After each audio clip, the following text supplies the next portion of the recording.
The following marketing information and discussion is provided for informational purposes only. It is not intended to be used as professional guidance or consultancy. You should find an agency for that.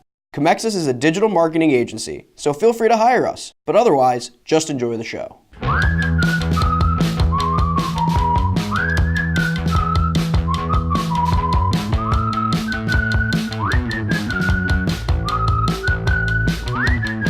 Hello everyone, welcome to The Buyer's Journey by Comexis, a discussion-based podcast on the ever-changing marketing landscape that affects how your customers and clients purchase, ultimately optimizing your marketing efforts. I am Matthew McGroarty, the social media content producer here at Comexis. I'm Len Ward, the managing partner of Comexis. And I'm Josh Lyons, the digital marketing coordinator here at Comexis. So today we are going to be talking about the awareness stage. So if you've listened to our last episode, we briefly explained, well not briefly, we took 15 minutes to explain what the buyer's journey was. But we explained what the buyer's journey was, why we're pivoting to the buyer's journey, what this podcast is all about.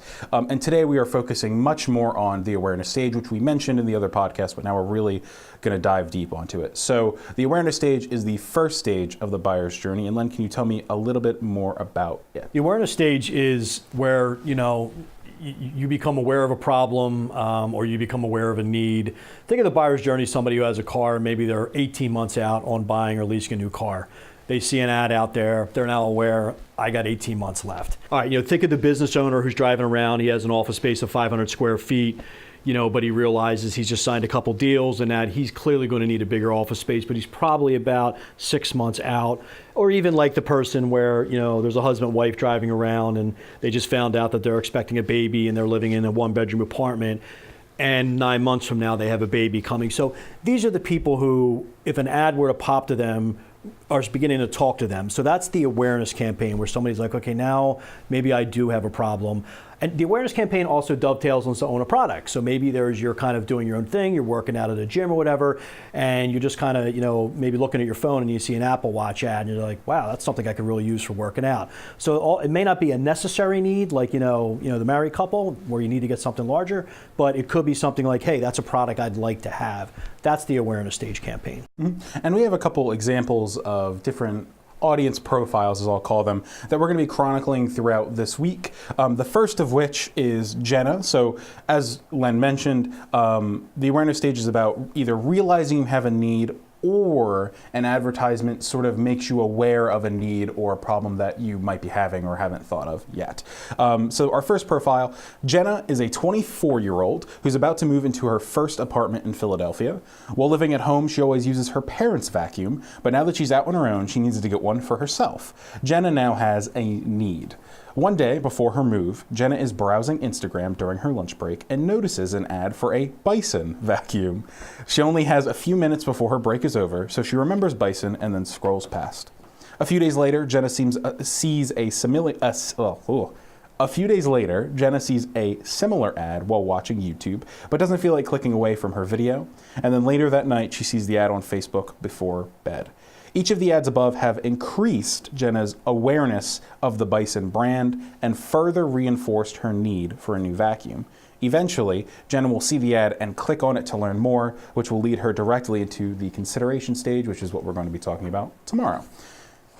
The next profile, however, is more about becoming aware of a problem. So Jenna knew she was going to eventually need a vacuum, and being the person who wanted to tidy up, she sort of proactively was thinking about that and was aware of it, though she became aware specifically of the Bison brand.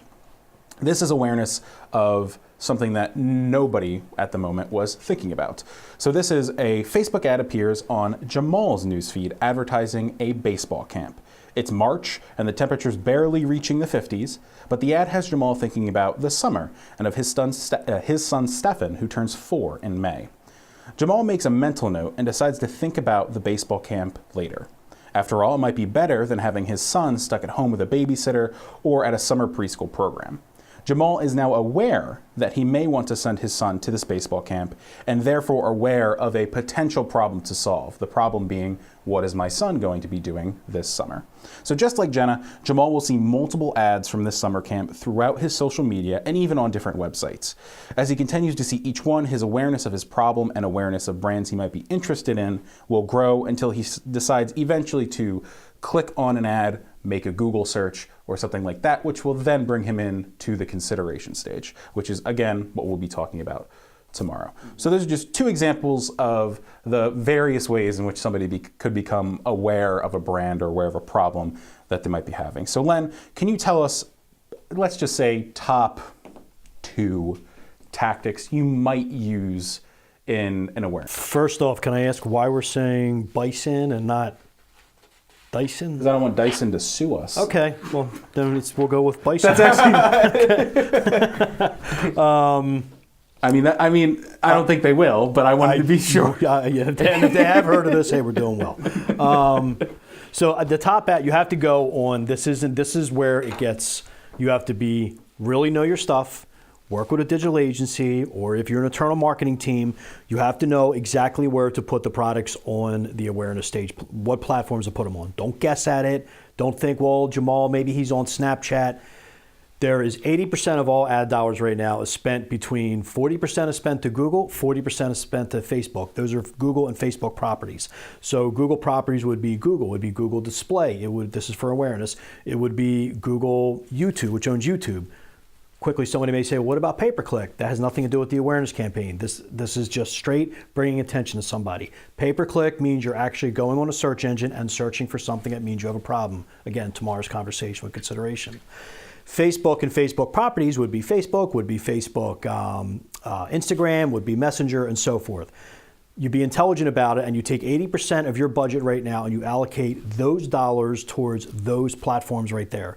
Right now, we kind of are a big believer of a YouTube. We think YouTube is great. We think videos on Facebook are great. So a good mix between Google Display, Facebook ads, Instagram ads, and YouTube is a great way to do it. So those are the top platforms right now.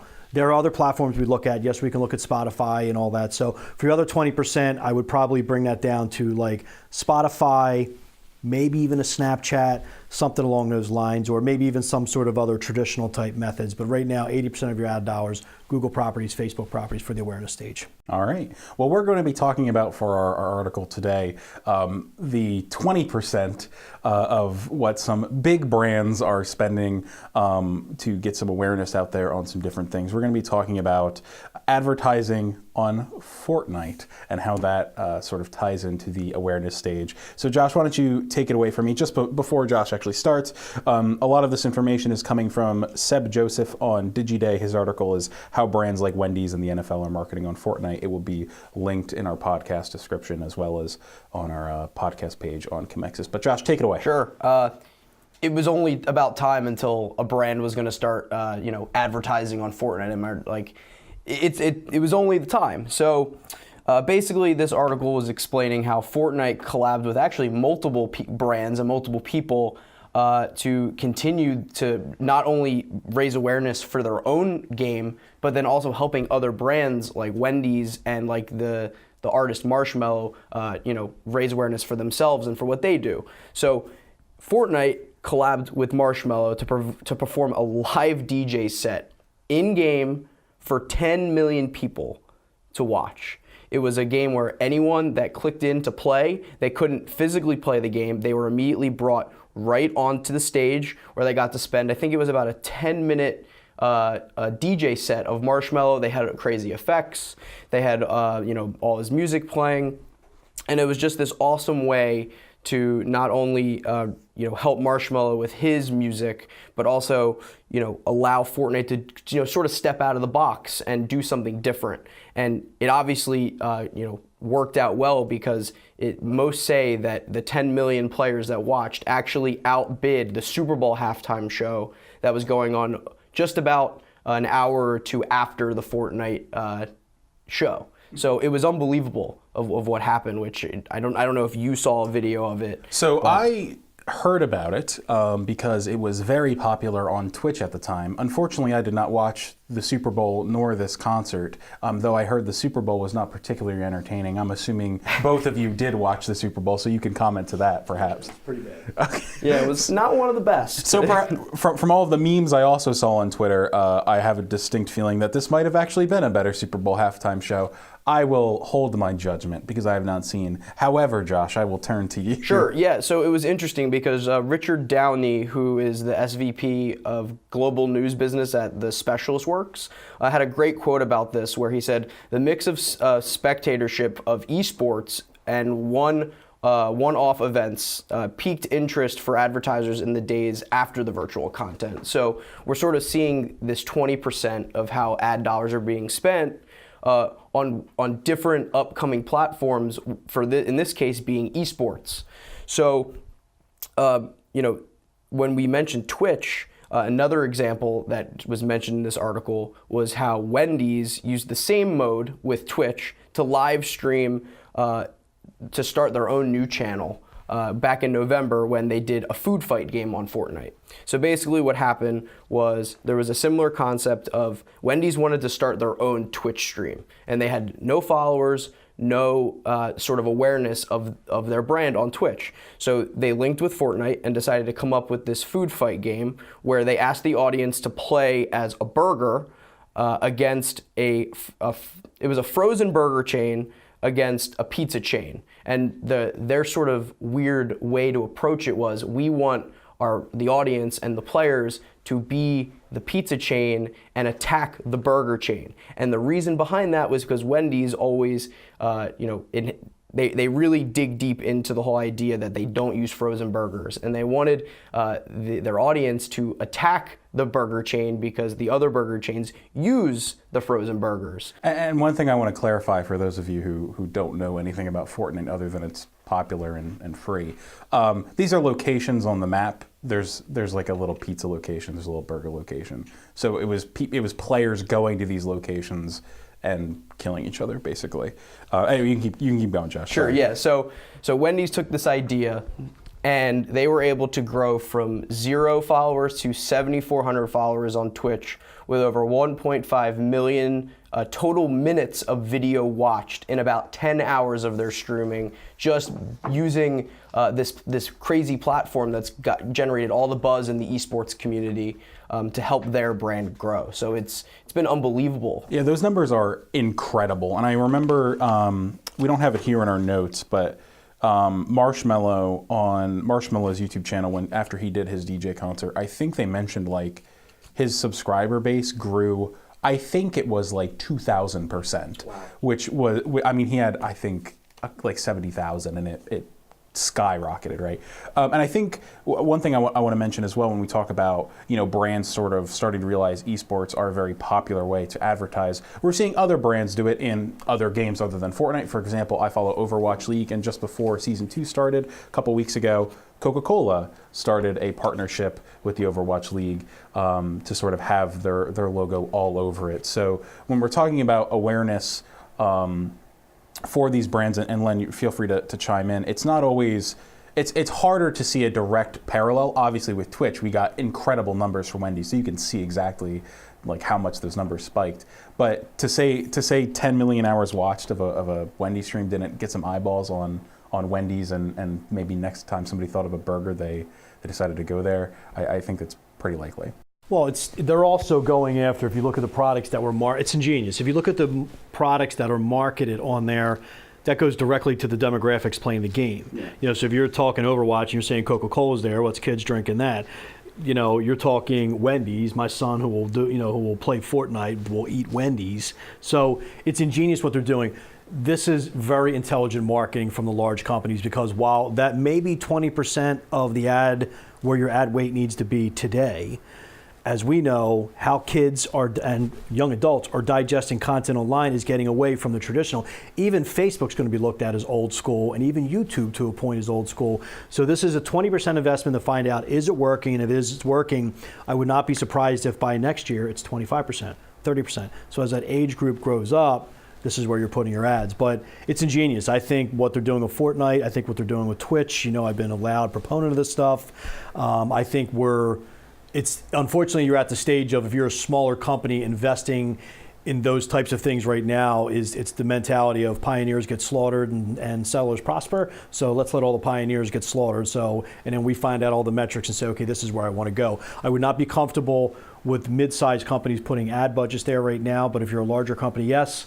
But it's ingenious what they're doing, and it's really interactive advertising, and I think it's tremendous what they did. I really like the Fortnite story. I thought that was great. Yeah, I thought it was super interesting, and I'm somebody who's very interested in esports, not just because I watch a couple different esports competitions, stuff like that, but also I just find the marketing and the different things that go into it really fascinating, especially when we talk about Twitch and the way it's expanded and the way marketers have been coming onto it, and all of that. I think is really fantastic.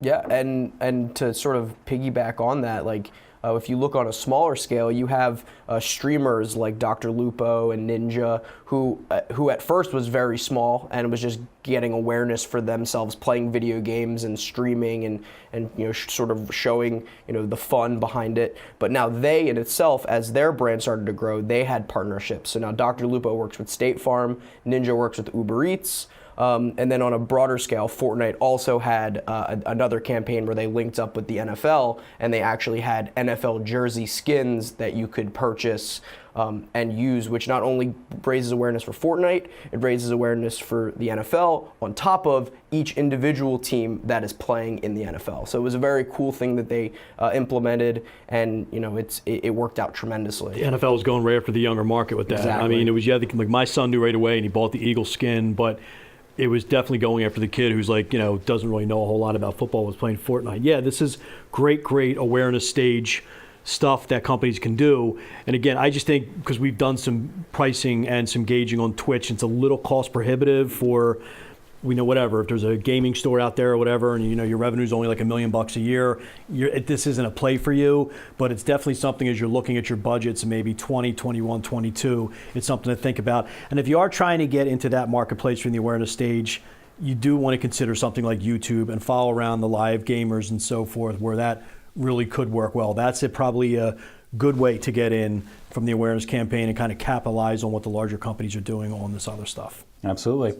Well, tomorrow we're going to be focusing on the consideration stage. Today was awareness after all, so check us out tomorrow for more on the consideration stage, and check us out all this week as we chronicle each individual phase of the buyer's journey. That's all for today's episode of The Buyer's Journey. Check us out on Comexis.com, YouTube, and anywhere you can get your podcasts, and please follow us on Twitter at @buyers_journey. Thanks for listening.